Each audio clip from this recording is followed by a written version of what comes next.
So let's start today's session. We're very excited to announce this is the first episode of our newly launched webinar series called Radio Unplugged. And today we have our amazing guests with us. I am your host, Sakshi Srivastav. I'm the marketing manager for WRTH. On the call, we have Gunter, who is the CEO of WRTH. We have Clint, who is the face behind this brilliant YouTube channel called Oxford Shortwave Vlog. And we have Olumide, who is the product manager for WRTH. So officially, welcome everyone. Very excited to have you all here. Um, we'll start with the session. And meanwhile, again, a reminder, you all can keep on sharing your questions in the chat box and we'll address them at the end of our session. Gunter, I'll hand it over to you to start the discussion. Yeah, thank you, Sakshi, for introducing us. And my biggest thank goes to Clint, who is our guest today. And I've learned he's doing an excellent work on YouTube, keeping the hobby of radio listening, especially on shortwave, keeping it prominent and providing a lot of valuable information for both a beginner and also the guys who are in this hobby for a couple of years, like myself. I'm not counting the years, but I think, like many of you, we all started in our youth somewhere when we still went to school and we came across shortwave. So we will be talking a little bit about these good old times, and also, of course, about how the hobby is still important and what listening to shortwave has to offer today, and even in the future. So thank you everyone for joining. Let's start with the first question, and I'd like to ask Clint, and then I will reply on my own question. How did you come to shortwave radio? What drew you there, and how did you start? That's a good question. It started with medium wave, actually. So when I was a kid, a very young kid, I can't remember how old, probably 6 or 7 years old. I don't know why, but one night I picked up, my mother had a radio, as people did in the 70s around the house. She had a radio on the sort of windowsill in the living room. And I don't know why, but it was in the evening, and I just picked it up and switched this thing on and just started sort of turning the tuning knob, and I wasn't expecting to hear all these kind of voices from far away, all these foreign voices. And I remember asking my mum, well, where, what's he saying and what's that? And of course, back in those days, medium wave in Europe was literally clogged full with signals. So, listening to sort of French and German and voices and what have you.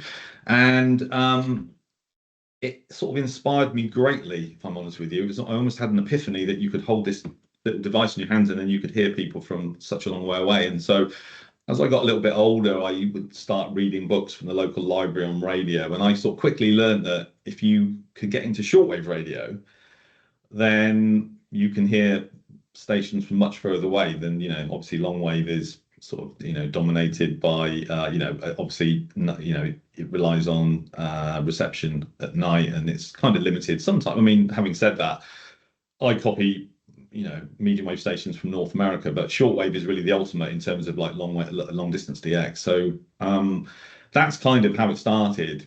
When I was a little kid with medium wave, I had sort of medium wave radios. I didn't get a shortwave radio until I passed all my exams at school when I was 16, and then my parents gave me some money and I bought a shortwave receiver, and then and that's kind of really how it started. But then I went to college, went to work, had a family, and it kind of all got left back sort of in the distance while you sort of living your life. And then I came to it again in 2015. So the channel is nearly 10 years old.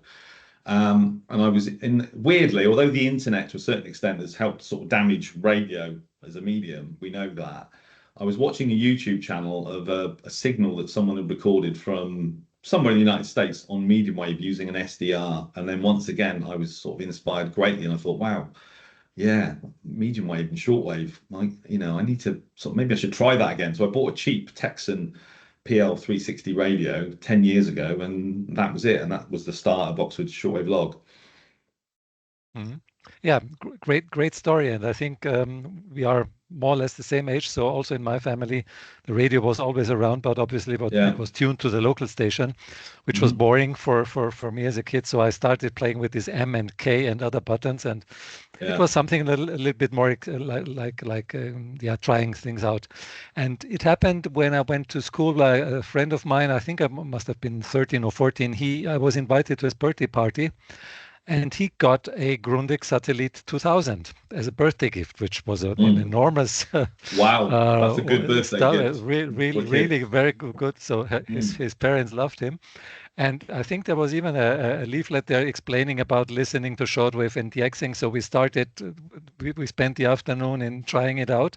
And then we met for a couple of afternoons, and we discovered Radio Sweden with programs in German and Deutsche Welle and all the European stations, and obviously also something more. And we found out about writing reception reports and things like that. So this is it, and it really picked up my interest in foreign countries, in foreign languages, in traveling by the airwaves. That was the most fascinating thing. And then I learned a lot about DXing by listening to the DX programs. There was Sweden Calling DXers, I think was the name. They had an excellent show with a lot of information, and you could get the written bulletin, and you could also contribute. And then, of course, one tried to send something, and they would mention your name on the radio, and then one would get 6 feet tall and even taller. So this is how I started. I always used very simple devices at that time. When I earned my first money, I could fulfill one of my wishes. I got a Drake R7. Marvelous receiver, which I sold a couple of years later, because also I had to take a break in the hobby. And then I came back and got another Drake R8 in the early 2000s. And since then, I've also ventured into other aspects of DXing, like FM and TV and medium wave and utility, all these things. But I think, as you say, shortwave is the one which is most exciting, because it's really global. It provides you global coverage, and you can listen really to stuff from everywhere. Yeah, exactly. And this brings me to really, or having almost answered my part for the next question. So what is the uniqueness? What is so exciting about shortwave compared to all the other means of having information on a radio? I think probably if you sort of take it back to the sort of fundamental physics of radio, it's the simplicity of the or how simple it can be. You know, after I got interested in radio as a small kid, I sort of became obsessed with crystal radios, crystal sets, you know, where it was literally possible to wind a simple coil with the right inductance and a diode, a detector, and then all you needed was a length of wire, an earth, and some high impedance headphones, and you could pull this electromagnetic radiation out of the air, and it would be modulated so that, you know, you could hear voices again. So it was I think it's the simplicity of radio, and so I became obsessed with crystal radios when I was a small kid, and I built a couple. And I think in the end that has just stayed with me. You know, I mean, the internet is great, you know, streaming services and all the rest of it. But there's something, I don't know, for me, radio is just a more elegant solution to receiving information. As I say, because it can be done. I know that obviously receivers today, SDRs, are obviously very complex, but it can also be done very simply. And as for me, someone, I've traveled a lot with my work over the past sort of 20 or 30 years, and I've worked for months in, you know, very remote locations. I've worked in Brazil in the Amazon jungle for months. What I always did was take a shortwave radio with me, so I could listen to the World Service. There was no TV out there, and I love the sort of simplicity of it. I don't mind that kind of level of isolation, but if you've got a radio with you, there's always something that you can listen to. And probably the most exotic DX I ever copied was I don't even know if I don't think they're around now, but Radio Pinti in Suriname on 4990 kilohertz was a station that I don't think anyone in Europe had ever heard it. And I copied them with an ID clearly whilst I was in the jungle working in northern Brazil. So, you know, with a simple portable, I think it was an Eaton Satellite Grundig edition. So, maybe I'm just like living in the past still. You have to accept and adopt the internet and streaming services and digital communication platforms and all that great stuff. But I think in the end, part of me is still that kid in the living room when I was 7 or 8 years old, listening to all those sort of foreign stations on a little box. So it's always stayed with me, and obviously came back 10 years ago, and I'm using the internet to promote the hobby of radio, which is slightly ironic since the internet has had a big effect in the decline of radio. So I'm kind of like switch things 180 degrees, or trying to in my small way. Yeah, but I think that all the communication that is possible via the internet, it certainly damaged radio, because you can get information from other sources, but on the other hand, it enables to live this hobby, because nowadays we can easily share information. I mean, we all remember. I think I got my first WRTH in 1975. Yeah, that's the first book that's on my shelf, which I bought. And it was a Bible, because there was nothing else. That it was the only source of information. Yeah. For that, yeah. yours is much older. That's before I was born, but the radio club I'm a member of was selling some, so I bought the 1963 edition, which is an interesting read if you're interested in the history of radio.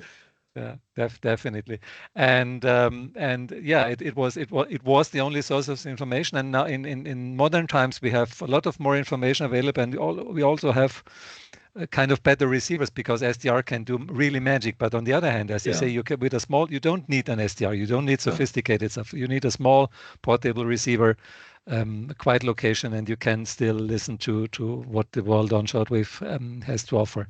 So you mentioned already one of your most exotic receptions from Radio Pintie in the tropical bands. And who still remembers why they are called tropical bands? Yeah, no, I mean, they've always been called the tropical bands. Well, 120 meters, 90, 75, 60 meters were always known as tropical bands. But I'm guessing it's because obviously I was looking at a 1988 edition of the WRTH the other day. I recorded a video on it for my YouTube channel, but I haven't published it yet. But I think it was 1980. Was it 1981? In 1981, there were 690 stations on shortwave on the tropical bands, and most of them were located in the southern hemisphere, in a lot in South America. And it never gets old for me listening to those stations. Sat in my shack, I'm at work now, but at home, my wife isn't too happy about it, but I always go into the shack at some point in the evening and switch on I've got so many radios, you've probably seen from my channel, but switch on the radio, and probably one of the first things I'll tune to is 4775 kilohertz Radio Tama in Peru, because it's one of the easier tropical band stations that can be heard well. And I must have listened to that signal 1,000 times. It never gets tired. You are one of their most listener with most listening hours. Incidentally, this term tropical bands, from what I have learned, is it has to do with the fact that medium wave is not so easy to use in the tropical areas where there's a lot of thunderstorms, a lot of storms, and they produce a lot of static. So, and that static is very strong on the lower frequencies. So, in order to have the national radio coverage, and this is what we see on the tropical bands, they are using these special bands on shortwave, which are on the lower parts of the frequencies where static is not that high. And this is why I've always been dreaming of hearing these Indonesian stations on 120 meters.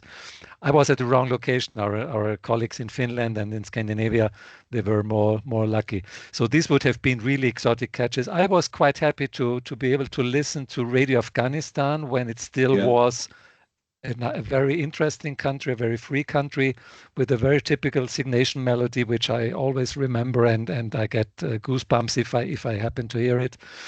And the other thing that happened to me, I was listening to on the 49-meter band in the late afternoon. There was still the sunshine out in the sky, And I heard Radio Canada International, and I said, "Oh man, that's impossible.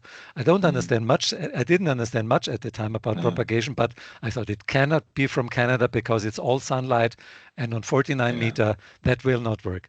And eventually, I found out that they were using their relay station in the UK, and it's the 49 and 41 meter band frequency came from the UK, and of course there was a 19 meter band frequency directly from Sackville, Canada, which I then also could pick up later when I had a receiver that could cover that band. So always very exciting, and a lot of learning also involved, because you hear things, you don't know about them, and then you get to learn and understand how it works. And WRTH actually has helped, because in one of the early editions that I got, there were also articles about how to DX Indonesia, how to DX in the tropical bands, how to do medium wave DXing. So besides the frequency listings and the schedule listings, also these background articles were very interesting, because one could learn a lot. And I think this is what your YouTube channel does today, is you explain to beginners and also to experienced users what's going on, what's happening, so we can all enjoy discovering new things. Yeah, I think that's right. I mean, I think when people watch my videos, obviously a lot of them are already vested in DXing, whether it's medium wave, long wave, shortwave, or whatever. But new people come along and look at it and think, well, that looks interesting. Then they buy a portable radio, and then they switch it on shortwave, and then think, oh, I can't hear anything. All I can hear is noise, QRM, and obviously in today's modern age, there are so many devices in the house that sort of generate RFI. You've got this kind of ubiquitous blanket of electro smog, blocking out all but the strongest signals. And that happened to me 10 years ago when I got back into it, bearing in mind that the last time I'd listened to shortwave in anger, as we say in English, seriously, was probably the early 90s or maybe mid 90s. Today there are so many devices that generate noise. And a German friend of mine, actually, he had a YouTube channel. I don't know where he's gone. He disappeared a few years ago. I think it was DX 1963 was his channel. And I was complaining about noise, and he said, it's really simple. Take your portable radio, take some wire, and go outside. Go to a park or a wood or somewhere, and then and sit there, and then check out what you can hear. And so I took that to the extreme. And we have a local wood near my house. I'd drive there with a radio and 100 meters of wire, and then set this up in the evening, and then sit there on a chair until 2 or 3 o'clock in the morning. It's pitch black, there's just trees around. Had a dog with me for protection, that kind of thing. And then stations that I was struggling, that I could hear but not hear particularly well, with not very good signal to noise, on the tropical bands, suddenly were coming in so clearly and strongly, like I'd never heard them before. And that's my advice to anyone that starts, is that if you buy a shortwave radio, unless you buy something like a Wellbrook magnetic loop or a Bonito NTI mega loop, you're going to probably suffer from noise. And so that's an early lesson for newbies into the hobby to learn. It's not that easy. It's not so easy anymore just switching on a radio and listening to AM. And the same applies on medium wave and on long wave. So the cheapest and easiest way of doing that to mitigate noise is to take just a modest receiver and some wire and go outdoors, and it will be the difference in terms of what you can and can't hear. It's like night and day. Yeah, I fully agree with that. That's really been becoming a big problem. Local noise, especially if you live in an urban area, and even outside, it's something. And okay, the idea of going out is great. You will also experience nature. You will experience wildlife. And you will be able to hear things in a clarity and in a crispness of signal, which is really exciting. And then you perhaps, if you're a younger person, you will somehow understand that when these magic signals, they fade in, and you hear this propagation kicking in. So it's really great stuff. Did you ever come across stations which you couldn't identify, or which were mysterious, or like which really puzzled you for a while? Yeah, not so much on shortwave, because if you look at the shortwave bands now as compared to how they were when I got my first shortwave radio in the sort of mid-80s, and the bands were really crowded. And I can remember when I bought, my parents gave me £40 for passing all my exams, and so I bought this analog radio. It's actually made by a company called Amstrad, which is like a UK company, but the computer company. Amstrad Communication received £40 at analog, and I remember getting it. It arrived, and I switched it on and set up a, I don't know, 15 feet of wire clipped to the telescopic, and sat there in the back garden listening to All India Radio one afternoon. You know, and I'd never heard that on medium wave almost. But in terms of stations that I wasn't able to identify, on shortwave it's much easier now, because there are obviously transmissions that occur on the same frequency and at the same time, but the bands are so less crowded now. It's, you know, it's not so much of an issue, but obviously it still happens a lot. And which is obviously where the WRTH comes in. There are websites, you know, there's short-wave.info and there's shortwaveschedule.com, and, you know, they're okay, but in my 10 years of experience, the information on those websites cannot be relied upon. And I don't know, you know, I don't know where they get data from, but can't be relied on 100%. With the WRTH, and I've always said this, my mantra has always been that it's the most accurate single reference for shortwave and for medium wave, well, radio broadcasting in general. Where it becomes really useful, and you guys are responsible for medium wave list, right? Right. Yeah. So that medium wave list and the WRTH medium wave by region is really useful for me when I'm DXing on medium wave, because on medium wave, if I'm listening to a US station, and that happens quite a lot because I've got a setup in my shack that's very good for transatlantic DXing. You know, in North America, if you're listening to what you think is VOCM on 590 kilohertz, you probably are, because it's 50 kilowatts, and, you know, but you don't actually know unless you hear an ID. And if you look at 590 kilohertz in North America, I don't know how many stations there are, but there'll be lots of stations transmitting on that same frequency. That's probably not a good example because VOCM is so strong, but I've probably copied hundreds of different North American stations on medium wave, and many times been unable to identify them. And even when I've recorded the signal on the hour to try and catch an ID, the WRTH and recording those signals is my standard way of trying to identify difficult signals, if I'm honest. And the reason I use the WRTH and nothing else is because I know that I have confidence in the quality of the information in it. Thank you. That's been very good, very good to hear, and it's really yeah, it confirms that what we are doing, yeah, we do it because we want ourselves, all of the team members, we want that publication to be really exactly. It's a true story. That is a true story. That's how we do it. And you know, I know this book in the UK. I don't know how you guys feel about it in the rest of Europe. In the UK, the only real sort of solid complaint you ever get about the WRTH is that it's too expensive. But you know, it costs too much. You know, that's the only complaint. No one ever comes to me and says, you know, I heard a DX. I was copying some DX the other night, and I looked in the WRTH and it was wrong. No one has ever come to me, messaged me on the channel, and there's probably hundreds of thousands of messages on my channel over 10 years. You know, it's had nearly 3 million views in the last 10 years. You know, there's over 10,000 subscribers, and not one person has ever come to me and said, I found some information in that book that was wrong. Okay. You know, so that says it all. You know? We thank you so much. We are doing our best to keep it like that. So time is running. There would be so many questions, and it's really been a pleasure hearing your story and hearing from your experience and talking to you. But we have to. I think I'll now hand it back to Sakshi for the Q&A session. I was just going to say quickly. I mean, I knew that half an hour wouldn't be long enough. If you want to do this again with me sometime, it's fine. You know what I mean? Right. We could probably do a dozen of these and still be talking. So just to let you know. Great, thank you. Very, very nice. Duly noted. Thank you so much. This has been such an insightful discussion. We have one question from Mike Thompson. This is for you, Clint. From watching Clint's YouTube channel, I'm vaguely familiar with the variety of receivers he has and have a few of them myself. Assuming he has a UK full radio license and is thus permitted to build his own equipment, I'm wondering if does so. Many thanks.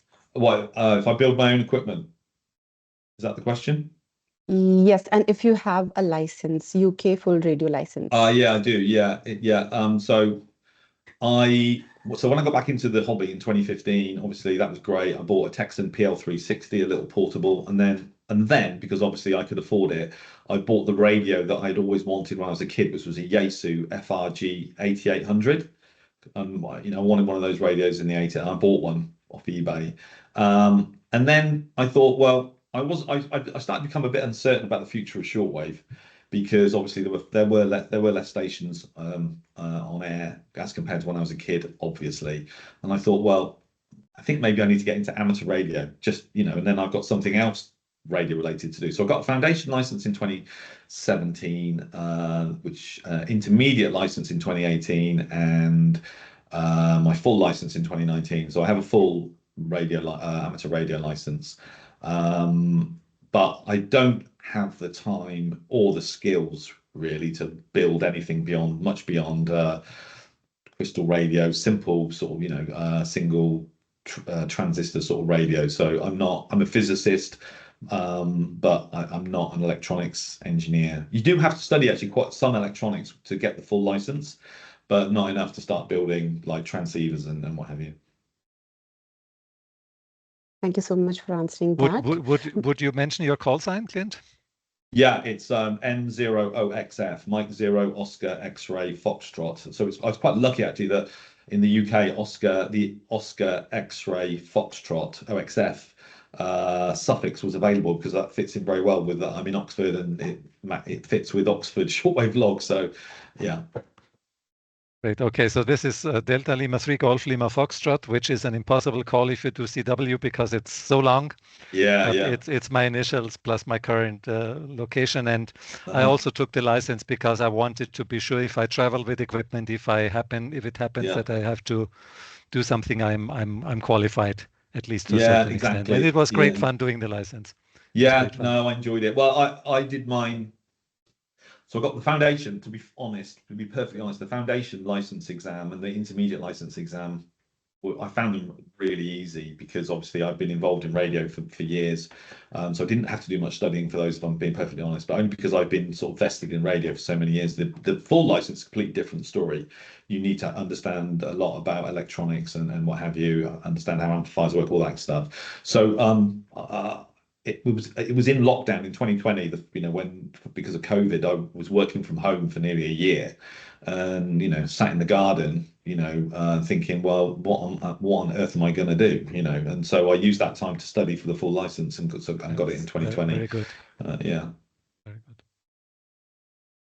We have another question. This one is from Mustafa. When we talk about shortwave 2.0, does SW will continue from the shortwave DRM or analog?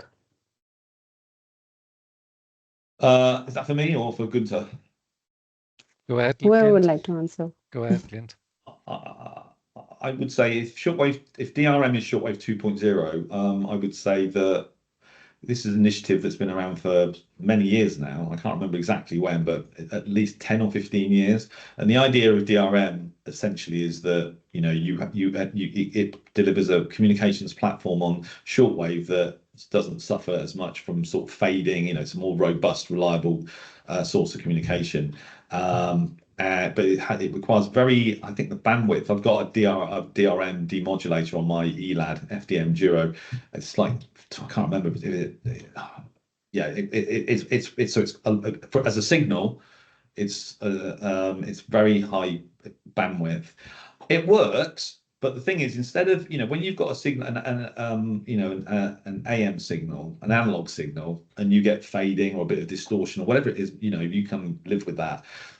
With DRM, it's obviously all zeros and ones. It's digital communications. The signal's either there or it's not. So you get the signal and then it just disappears, and then you wait a few seconds, then it comes back at the same level of quality, which to me is probably more annoying than listening to shortwave, in analog signals. The other thing with DRM is that the audio, I find it wearing. It's very sort of tinny. So I personally don't like DRM. If that's in the end all that's left, I'll take it, but I prefer analog, if I'm honest. I think we will be having a chance, or perhaps we will be having a chance in the future to have some DRM experts here on this sort of events. I was very curious to see that shortwave could go digital, and technically it works from a technology point of view. It's quite interesting. It's always been quite fascinating to listen to Radio New Zealand on shortwave via DRM. It's a bit tricky because you need a different type of receiver and things like that. So it's not a simple and clear step forward, but it's one of the options that definitely will make sure that the ionosphere is there to propagate some very interesting signals. Part of the problem is that the hardware manufacturers, the receiver manufacturers, haven't really kept up with the technology. They haven't really kept their side of the bargain. You know, as I said, if that is the future, then I'll obviously go with it. But they need to do something about the audio quality. It's very sort of tinny. Sometimes it sounds like the speaker it's got its head in like a tin bucket. You know, I'm not that keen on it. I'll be happy if analog shortwave stays for the duration. Just my personal opinion. With this, we have the time for one last question. So this one we got from our social media. What advice would you give to someone brand new to shortwave listening? Sorry, could you repeat the question? What advice sure. Would you give to someone brand new to shortwave listening? Brand new, yeah, okay. So my advice would be, if you can afford it, buy the portable to start with. And good examples of that would be something like a Texan PL 880 is an excellent portable shortwave multiband radio. Don't buy an analog radio, although they do still exist, because it won't be absolutely obvious what you're listening to, what frequency you're listening to. So you want a sort of digital PLL, DSP shortwave portable. The other one that's the XH Data D808 is excellent. I think they cost about £80 now. I've had two of them. They're absolutely superb. So a reasonable quality shortwave portable. You attach maybe 4 or 5 meters of wire to the telescopic antenna. Will improve reception a lot. And if you live in a noisy location, as I said, take your radio, take your wire, and just get in the car or get on your bicycle and cycle somewhere like a park or a wood and set it all up there, and you'll be amazed at what you can hear on such a simple setup. And then if you find that you're really enjoying that, and then is the time to start thinking about more sophisticated equipment. You can spend thousands on receivers, you can spend hundreds and thousands on antennas, but I think you start with a simple arrangement, and if you love it, then think about moving up into more expensive equipment, and that will then allow you to be able to do that at home. I can DX at home because I've got 2 Wellbrook loops at the bottom of the garden. They're directional, they suppress electric field noise, and that's all great. But to start with, I think a modest but decent portable radio and sort of a length of wire, and go for it. Yeah. And once you receive stuff, try and get either a printed copy or try to get the digital version, the web app or the ebook, so you can identify, you can find more frequencies, and you will have more fun enjoying what is on the shortwaves. Yeah, it's a good point, actually, Gunther, because my work at the moment is really, really busy, so I don't get time to do much listening outside of my house. When I'm home, I do it from the shack. I used to be able to have the time to go out a lot, but obviously I've got more sophisticated equipment now, so I can mitigate RFI to a greater extent. But when I do go out, on the odd occasion, when I do go out, I always take my copy of the WRTH with me. So it's a good point, yeah. But that's all you need. I think if you get a copy of that book, a decent radio, and a length of wire, maybe 4 or 5 meters of wire, you'd be amazed at what you can hear. Wonderful. Thank you so much. This has been such an interesting discussion for everybody watching. Thank you. For everybody watching, if you'd like to follow this discussion further, you can subscribe to Clint's YouTube channel. It's called Oxford Shortwave Log. You can also subscribe to our YouTube channel. It's called WRTH. And as Gunter mentioned, we have our printed book, we have ebook and web app available to help you out in this journey. I'm Sakshi, your host. We had Clint, Gunter, and Olumide in today's discussion. Thank you so much. Hope you all had an interesting time.